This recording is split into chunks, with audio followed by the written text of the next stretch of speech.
প্রিয় দর্শক শ্রোতা বৃন্দ, যে যেখানে আছেন সবাইকে ক্যামেরার লেন্সের আধুনিক জীবন দর্শন ফেসবুক ও ইউটিউব চ্যানেলের পক্ষ হতে সালাম ও মোবারকবাদ।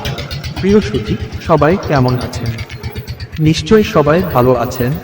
আজকে আপনাদের সামনে একটি মজার জিনিস শেয়ার করব, যেটি হচ্ছে বাংলাদেশের একটি প্রাচীন ঐতিহাসিক ও স্থাপত্যিক নিদর্শন। এটি বাংলাদেশের খুলনা বিভাগের বাগেরহাট জেলায় বাগেরহাট শহর থেকে প্রায় 3 কিলোমিটার পশ্চিমে অবস্থিত ষাট গম্বুজ মসজিদ। ষাট গম্বুজ মসজিদ নির্মিত হয় 15তম শতকে বাংলার মুসলিম শাসক খান জাহান আলী এর তত্ত্বাবধানে। এটি ছিল তার প্রতিষ্ঠা খলিফাতাবাদ নগরীর প্রধান মসজিদ। ইট দিয়ে নির্মিত এই মসজিদে প্রকৃতপক্ষে 60টির বেশি গম্বুজ রয়েছে এবং ভিতরে আছে 60টি পাথরের স্তম্ভ, যা ছাদটি ধারণ করে রেখেছে।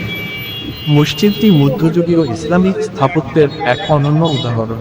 1985 সালে ইউনেস্কো এটিকে বিশ্ব ঐতিহ্য ওয়ার্ল্ড হেরিটেজ সাইট হিসেবে ঘোষণা করে।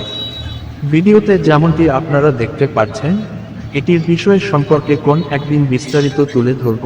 তো যে বিষয় সম্পর্কে আপনাদের জানাতে চেয়েছিলাম সেটি হচ্ছে বাগেরহাটের ষাট গম্বুজ মসজিদ দেখতে কেন আসবেন। কারণ এখানে পাশে আছে পৃথিবীর বৃহত্তম ম্যানগ্রোভ বন সুন্দরবন, আর এর বনের একটি মজার গাছ হচ্ছে গোল গাছ, যে গাছের ফল একটি মজাদার খাবার।